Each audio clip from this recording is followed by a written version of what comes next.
next occult holiday that we're going to look at is called Valentine's Day. Now, what could be so wrong about having a day set aside for lovers, people who want to send hearts and flowers and candies to people they love and care about? Well, once you understand the origins of Valentine's Day, I think you'll think twice about this holiday. Remember, traditionally it is celebrated on February 14th, which is 13 days away from the human night sacrifice known as Imbolg. Now, during this time, in the early parts, Valentine's Day was basically to honor the first family of the occult. And that was Semiramis, Tammuz, and of course the reincarnation of Nimrod, known as Tammuz. Now this is the infamous statue known as the Venus de Milo. Okay, Venus was a fertility goddess. She was also depicted as a moon goddess. This is one of the many depictions of Semiramis, just in a different culture. It's as I said before, nothing about the occult had changed, and nothing about the practice. The only thing that changed were the names because of the different cultures and their language. Now, the son, if you remember, of Semiramis was Tammuz, but he has now become Cupid. Cupid, as you can see, according to the stories, was a cute little cherub boy who would go around shooting arrows at people and making them fall in love. Okay? And the father and the husband here would have been Jupiter. Jupiter was the god of the sky and thunder. He was supposed to be the head honcho. And of course, this would have been the Roman version of Zeus.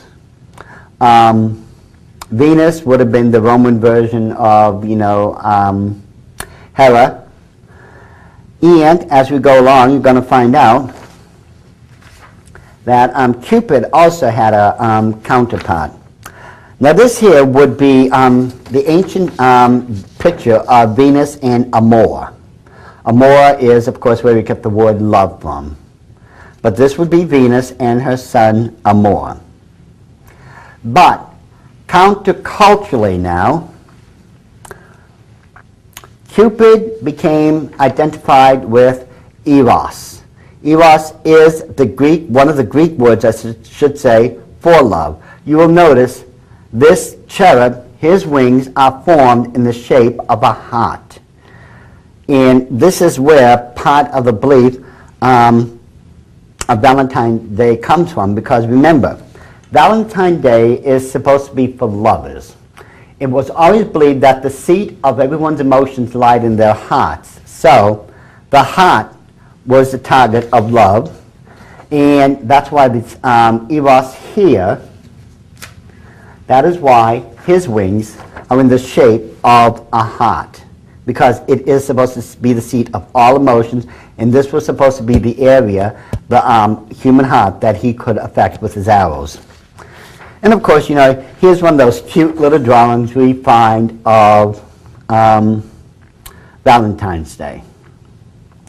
Now, if you were a faithful follower during what we now call Valentine's Day, you would go to the temples, just like the ones in Babylon during this time of the year, and you would offer up candies or sweet pastries or spring flowers. And it had to be spring flowers if you were going to bring flowers, because the goddess, who has been asleep in the earth now, once the stag god took over during the nights of Samhain, once he took over, the spring goddess basically went into the earth and hibernated. And now, during this time of the year, she's beginning to reawaken. She's coming back.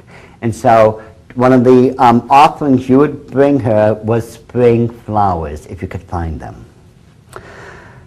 And this basically is where you get Valentine's Day for.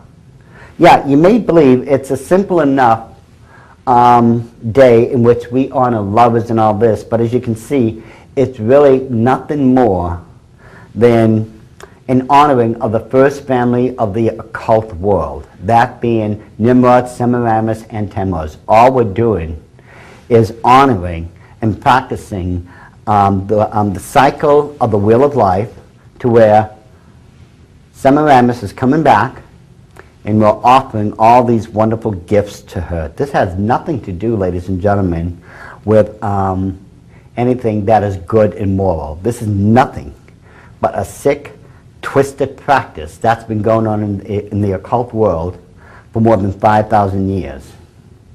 And it's really up to us, you know, as Christians, to make a stand, to make a choice, to say, I am not going to practice this anymore. This is not godly. This is not biblical. This has nothing to do with God. It's straight from the occult world. Now, if we're to tell everyone we're Christians, then it's time we start acting like them. And it's time we start taking practices like Valentine's Day and start practicing them.